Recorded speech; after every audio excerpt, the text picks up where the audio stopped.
नमस्कार सभी को। हमने हिंदी व्याकरण के पिछले वीडियो में विकारी और अविकारी शब्दों को पढ़ लिया है।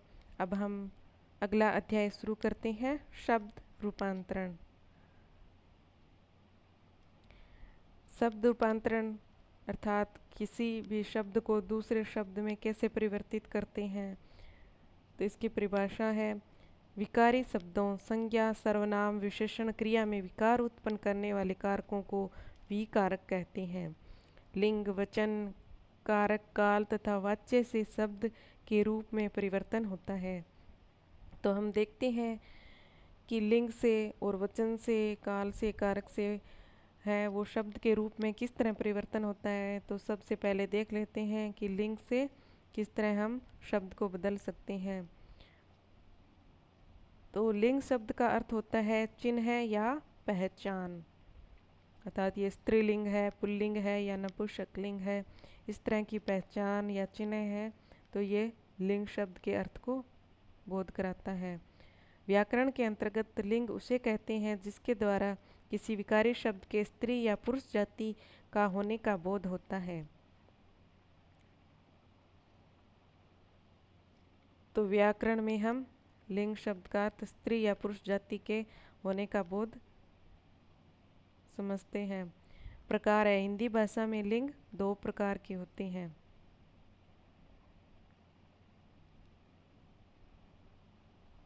स्त्रीलिंग और पुल्लिंग। संस्कृत में 3 होते हैं, हिंदी में 2 ही होते हैं।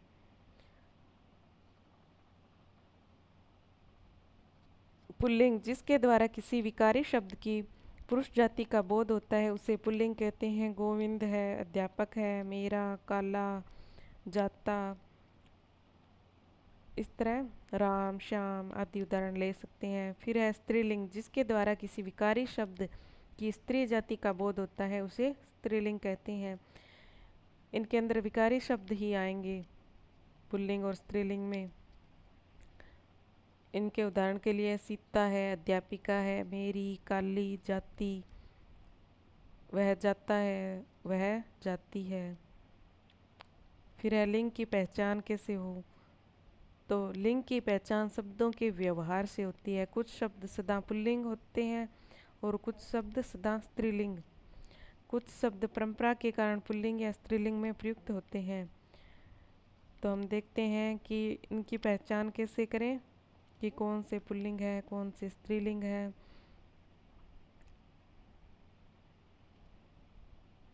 वह प्राणीवाचक पुल्लिंग संज्ञाएं, अर्थात जिनमें जी जान होता है वो प्राणीवाचक पुल्लिंग संज्ञाएं। इनमें है पुरुष, आदमी, मनुष्य, लड़का, शेर, चीता, हाथी, कुत्ता। ये उदाहरण दिए हुए हैं प्राणीवाचक पुल्लिंग संज्ञाओं के। घोड़ा, बैल, बंदर, पशु, खरगोश, गेंडा, मेंढक, सांप, मच्छर, तोता, बाज, मोर, कबूतर, कौवा, उल्लू, खटमल, कछुआ आदि। फिर है अप्राणीवाचक पुल्लिंग संज्ञाएं। निम्न संज्ञाएं सदैव पुल्लिंग में ही प्रयुक्त होती हैं। अप्राणीवाचक में आ जाएंगे पर्वतों के नाम, महीनों के नाम, दिन या वारों के नाम, देशों के नाम, अर्थात कोई भी देश हो उसका नाम होगा तो वो अप्राणीवाचक पुल्लिंग ही होगा, चाहे भारत हो, चीन हो, रूस हो। वह भारत जाता है तो इसमें भारत पुल्लिंग ही है। भाई आप कहाँ जा रहे हो, भारत जा रहे हैं। फिर है दिन या वारों के नाम है, सोमवार, मंगलवार, इस तरह ये पुल्लिंग है। महीनों के नाम भी हो गए, अंग्रेजी हो या हिंदी हो, चैत, वैशाख, जेठ, आषाढ़ हो या जनवरी, फरवरी, मार्च हो, ये सभी पुल्लिंग में ही होंगे। और पर्वतों के नाम है तो हिमालय पर्वत है, विंध्याचल है, अरावली है, कैलाश है, आल्पस पर्वत है। ऐसे नहीं है कि हमारे देश के पर्वत के नाम पुल्लिंग होंगे, सभी जगह है, चाहे वह कहीं हो, अमेरिका, कनाडा, चीन का पर्वत हो, वो सब पुल्लिंग में ही होंगे।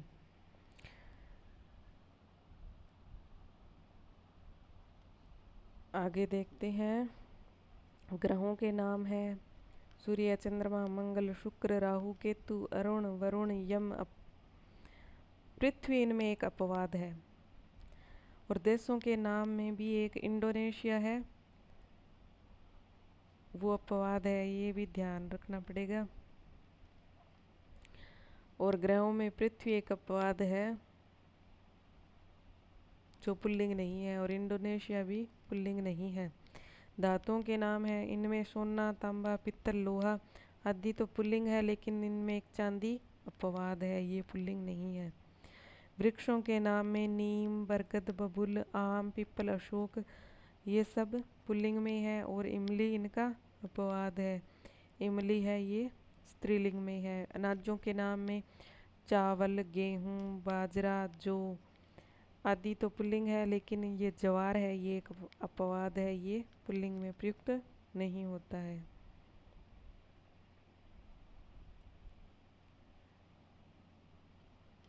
फिर देखते हैं और पुल्लिंग में क्या क्या है। इसमें है द्रव्य पदार्थों के नाम, तेल, घी, दूध, शरबत, मक्खन, पानी, लस्सी और चाय है, ये इनके अपवाद है।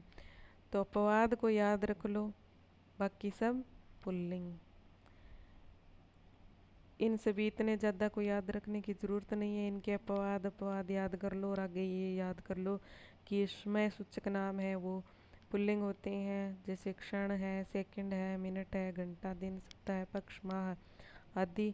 लेकिन रात है, साय है, संध्या है, दोपहर है, तो हम कहते हैं संध्या हो गई, ऐसे नहीं कहते कि संध्या हो गया, ये अपवाद है। संध्या हो गई ये स्त्रीलिंग है। संध्या कितने बज गए, 5 बज गए, तो ये पुल्लिंग है। फिर है वर्णमाला के वर्ण, स्वर तथा कै से है तक व्यंजन, ये सब पुल्लिंग है, लेकिन छोटी ई, बड़ी ई और री ये 3 स्वर है जो स्त्रीलिंग है, पुल्लिंग नहीं है। तो ई की मात्रा वाले और री, तो ये स्त्री इनसे मिलते जुलते हैं, तो ये याद रखेंगे कि ये स्वर है 3 जो पुल्लिंग में प्रयुक्त नहीं होते। फिर है समुद्रों के नाम, हिंद महासागर, प्रशांत महासागर आदि ये पुल्लिंग है। मूल्यवान पत्थर है, रत्नों के नाम हैं हीरा, पुखराज, नीलम, पन्ना, मोती, माणिक्य आदि ये पुल्लिंग है, और इनमें भी अपवाद है, मणि और लाल। शरीर के अंगों के नाम में सिर, बाल, नाक, कान, दांत, गाल, हाथ, पैर हो, ओंठ, मुंह है, और इनमें गर्दन है, जीभ है और अंगुली है, ये 3 है जो अपवाद है। गर्दन, जीभ और अंगुली ये पुल्लिंग नहीं है। देवताओं के नाम ये सब पुल्लिंग में आएंगे, इंद्र, यम, वरुण, ब्रह्मा, विष्णु, महेश आदि। फिर है आपा, आव, आवा, आर, ए, अन, ईय, एरा, त्व, दान, पन, यह, खाना, वाला इत्यादि प्रत्यय युक्त शब्द, ये शब्द पुल्लिंग में ही प्रयुक्त होंगे। जैसे आपा तो बूढ़ा से बुढ़ापा, आव है आव से चुनाव, आवा पहनावा, ये सब प्रत्यय हैं, और इनसे प्रयुक्त होने वाले शब्द हैं ये पुल्लिंग ही होंगे। आर प्रत्यय से सुनार, ए से न्याय, अन प्रत्यय से दर्शन, ईय प्रत्यय से पूजनीय, एरा प्रत्यय से चचेरा। फिर है त्व प्रत्यय से देवत्व, और दान प्रत्यय से फूलदान, पन प्रत्यय से बचपन, और यह सौंदर्य में यह प्रत्यय है। डाक खाना में खाना प्रत्यय है, और वाला प्रत्यय से दूध वाला। इस तरह इन प्रत्ययों से बने शब्द पुल्लिंग है। ख, जय, न, त्र के अंत वाले शब्द, जिसे सुख, जय अंत वाला जलज, न अंत वाला नयन, त्र शस्त्र आदि शब्द पुल्लिंग है। अब हमने पुल्लिंग शब्दों की पहचान कर ली और स्त्रीलिंग संज्ञा शब्दों की पहचान भी कर लेते हैं। इनमें है तिथियों के नाम। प्रथमा, द्वितीया, एकादशी, अमावस्या, पूर्णिमा आदि तिथियां हैं। तिथियों के नाम है ये स्त्रीलिंग में होंगे। भाषाओं के नाम है हिंदी भाषा, अंग्रेजी भाषा, उर्दू, जापानी, मलयालम आदि भाषाएं हैं, ये स्त्रीलिंग है। फिर है लिपियों के नाम। देवनागरी लिपि है, रोमन है, गुरुमुखी लिपि है, अरबी लिपि, फारसी लिपि आदि स्त्रीलिंग में है।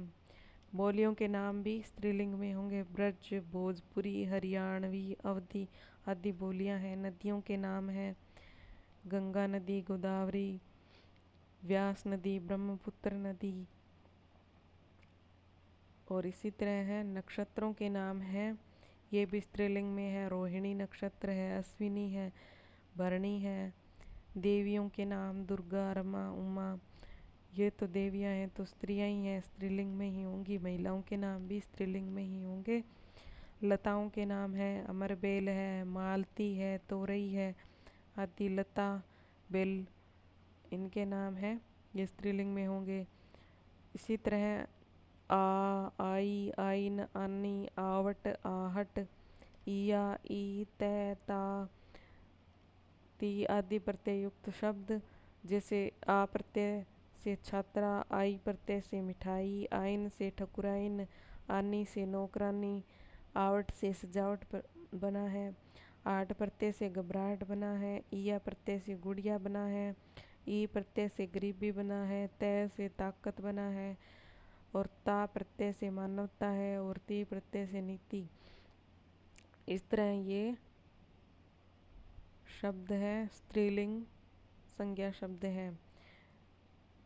ये तो हमने इनकी पहचान कर ली कि कौन से पुल्लिंग शब्द होंगे और कौन से स्त्रीलिंग। और अब देखते हैं कि लिंग परिवर्तन कैसे होता है। पुल्लिंग से स्त्रीलिंग बनाने के कुछ नियम हैं, अर्थात बिना नियम के हम नहीं बना सकते, नहीं तो गलतियां होने की संभावना रहती है। नियमों के अनुसार ही व्याकरण बनी होती है। तो देखते हैं किस तरह से पुल्लिंग से स्त्रीलिंग शब्द बनते हैं। तो इसका पहला नियम है शब्दांत ए को आ में बदलकर। इसमें शब्दांत छात्र में ए प्रत्यय है तो ए के आगे आ लगाया तो ये बन गया छात्रा। इसी तरह पूज्य से पूज्या, सूत से सूता, वृद्ध से वृद्धा, भवदीय से भवदिया, अनुज से अनुजा। ये शब्द बने हैं ए को आ में बदलकर। फिर दूसरा नियम है शब्दांत ए को बड़ी ई में बदलकर। देव से देवी बनाया, पुत्र से पुत्री, गोप से गोपी, ब्राह्मण से ब्राह्मणी, मेंढक से मेंढकी, दास से दासी। इस तरह ये शब्द बनाए हैं ए पदांत ए को शब्दांत ए को ई में बदलकर। फिर तीसरा नियम है शब्दांत आ को बड़ी ई में बदलकर। जैसे नाना, नाना में आ को बड़ी ई में बदलेंगे, बन जाएगा नानी। लड़का से लड़की, घोड़ा से घोड़ी, और बेटा से बेटी, रस्सा से रस्सी, और चाचा से चाची। इस तरह हम इन नियमों को अपनाकर पुल्लिंग से स्त्रीलिंग शब्द बना सकते हैं। फिर चौथा नियम है आ को इया में बदलकर।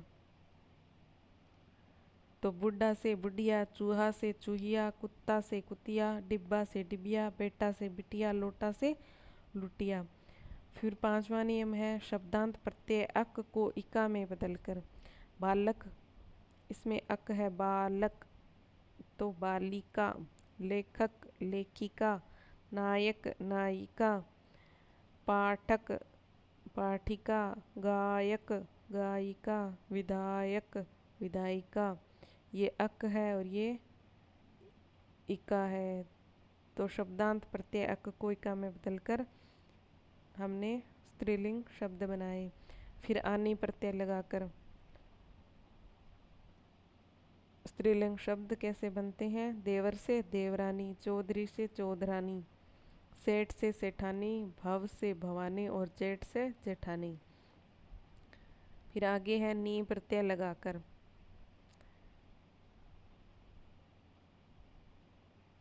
शेर से शेरनी, मोर से मोरनी, जाट से जाटनी, सिंह से सिंगनी और ऊंट से ऊंटनी, भील से भीलनी। ये पुल्लिंग शब्दों से स्त्रीलिंग शब्द बन गए हैं। फिर 8वां नियम है शब्दांत बड़ी ई के स्थान पर इनी लगाकर। इनी हाथी है तो हाथी से हथीनी। इसमें बड़ी ई की मात्रा है हाथी में और ये है इनी, छोटी ई और नी। इसी तरह तपस्वी में है तपस्विनी, स्वामी से स्वामिनी। फिर है 9वां नियम है इन प्रत्यय लगाकर। माली से मालिन। इसमें बड़ी ई थी और इसमें छोटी इन लगाया है। चमार से चमारिन, धोबी से धोबिन, नाई से नाइन, कुमार से कुमारिन, सुनार से सुनारिन। फिर है आइन प्रत्यय लगाकर। ये 10वां नियम है चौधरी से चौधराइन। चौधरी से आनी प्रत्यय लगाया तो चौधरानी हो गया और यहाँ आइन लगाया तो चौधराइन हो गया। इसी तरह ठाकुर से ठकुराइन और मुंशी से मुंशियाइन। आगे और भी हैं जिन्हें देख लेते हैं कि पुल्लिंग शब्दों से स्त्रीलिंग शब्द कैसे बनते हैं। तो इसका 11वां नियम है शब्दांतवान के स्थान पर वती लगाकर। जैसे गुणवान से गुणवती, पुत्रवान से पुत्रवती, भगवान से भगवती, बलवान से बलवती, भाग्यवान से भाग्यवती, सत्यवान से सत्यवती। फिर 12वें नियम के अंतर्गत है मान, शब्दांत मान के स्थान पर मति लगाकर। श्रीमान से श्रीमती। श्रीमती में हमेशा ई की मात्रा बड़ी ही होती है। इसी तरह बुद्धिमान से बुद्धिमती, आयुष्मान से आयुष्मती, इन सभी में बड़ी ई की मात्रा लगेगी। शब्दांत ता के स्थान पर त्री लगाकर। जैसे करता है तो यहाँ कर्तरी हो जाएगा। नेता से नेत्री और दाता से दात्री। एग्जाम में से भी पूछा जा सकता है कि दात्री में कौन सा प्रत्यय लगाया हुआ है या दाता से दाता में क्या लगाने पर स्त्रीलिंग शब्द बनेगा। फिर इसका 14वां नियम है शब्द के पूर्व में मादा शब्द लगाकर भी स्त्रीलिंग शब्द बना सकते हैं। जैसे खरगोश है, भेड़िया है, भालू है आदि शब्दों के आगे मादा लगाएंगे तो मादा खरगोश, मादा भेड़िया और मादा हालू, मादा भालू, ये स्त्रीलिंग शब्द बन जाएंगे। फिर है भिन्न रूप वाले कतिपय शब्द, अर्थात इनको अलग से ही पुल्लिंग से स्त्रीलिंग बनाना पड़ता है। इनको विशेष ध्यान में रखना चाहिए। कवि है तो कवयित्री और वर है तो इससे बनेगा वधू। कवि से कवयित्री ये बिल्कुल भिन्न है, इसमें कोई वैसे अलग से प्रत्यय नहीं है, इनको पूरा शब्द ही अलग ही बना है। वर है और वधू है। विद्वान है, विदुषी है। वीर पुल्लिंग है तो इसका स्त्रीलिंग होगा वीरांगना। मर्द का स्त्रीलिंग है औरत। साधु का साध्वी। दुल्हा का दुल्हन। नर का नारी। बैल का गाय। राजा का रानी। पुरुष का स्त्री। भाई का भाभी भी हो सकता है और बहन भी हो सकता है। बादशाह का बेगम। युवक का युवती। ससुर का सास। फिर विशेष तारा, देवता, व्यक्ति आदि शब्द संस्कृत में स्त्रीलिंग होते हैं किंतु हिंदी में पुल्लिंग। अब यही शब्द हैं जो संस्कृत में तो होंगे स्त्रीलिंग किंतु हिंदी में होंगे पुल्लिंग, तो इनको विशेष ध्यान में रखना चाहिए। तारा, देवता, व्यक्ति। विशेष में दूसरा है आत्मा, बूंद, देह, बाहु आदि शब्द संस्कृत में पुल्लिंग हुए किंतु हिंदी में स्त्रीलिंग। आत्मा संस्कृत में बोलेंगे न तो मरता है और हिंदी में बोलेंगे न तो मरती है न जीती है, आत्मा तो अमर है। फिर आगे है संस्कृत में इमा प्रत्यांक शब्द यथा महिमा, गरिमा, लघिमा, सीमा आदि पुल्लिंग होते हैं किंतु हिंदी में ये तत्सम शब्द होते हुए भी स्त्रीलिंग है, अर्थात ये संस्कृत से लिए हुए हैं महिमा, गरिमा आदि, लेकिन हिंदी में ये तत्सम शब्द होते हुए भी स्त्रीलिंग है।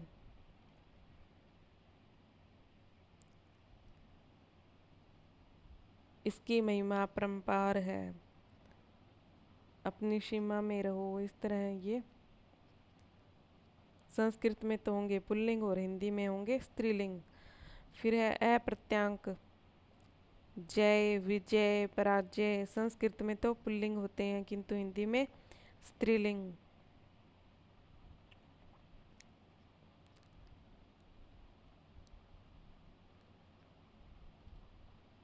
फिर आगे है विशेष तथ्यों में पांचवा, कृत और तद्धित प्रत्ययों से बने विशेषण या कर्तृवाच्य शब्द स्त्रीलिंग या पुल्लिंग शब्द के साथ यथावत ही प्रयुक्त होते हैं। इसे दोबारा देख लेते हैं। कृत और तद्धित प्रत्ययों से बने विशेषण या कर्तृवाच्य शब्द स्त्रीलिंग या पुल्लिंग शब्द के साथ यथावत ही प्रयुक्त होते हैं, जैसे आकर्षक दृश्य या घटना, देदीप्यमान प्रकाश या ज्योति। तो ये विशेषण हो या कर्तृवाच्य शब्द हो, ये स्त्रीलिंग या पुल्लिंग शब्द के साथ यथावत ही प्रयुक्त होंगे। किन प्रत्ययों से? कृत और तद्धित प्रत्ययों से बने विशेषण या कर्तृवाच्य शब्द। फिर है परिचित पुरुष या महिला, अर्थात ये परिचित प्रत्यय है, कृत तद्धित प्रत्यय या विशेषण है या कर्तृवाच्य शब्द है, तो ये चाहे स्त्रीलिंग शब्द हो या पुल्लिंग शब्द हो, इनके साथ ऐसे कैसे ही प्रयुक्त होंगे, इनमें कोई बदलाव नहीं होगा। धार्मिक, संगठन या संस्था, धर्मज्ञ, पुरुष या नारी। अब चाहिए धर्मज्ञ को पुरुष के साथ प्रयुक्त करो या नारी के साथ, यह धर्मज्ञ शब्द ही रहेगा, तो ये ध्यान में रखना। फिर है सर्वनाम में लिंग के आधार पर कोई परिवर्तन नहीं होता, जैसे वह जा रहा है, वह जा रही है, तो सर्वनाम है वह शब्द सर्वनाम है, तो इसमें लिंग के आधार पर कोई परिवर्तन नहीं होता है। आगे है निम्न पदवाची शब्दों में भी लिंग परिवर्तन नहीं होता, जैसे राष्ट्रपति है, चाहे ये महिला हो या पुरुष हो, इनके आगे राष्ट्रपति, प्रधानमंत्री, मंत्री, डॉक्टर, मैनेजर, प्रिंसिपल आदि शब्द ही लगेंगे।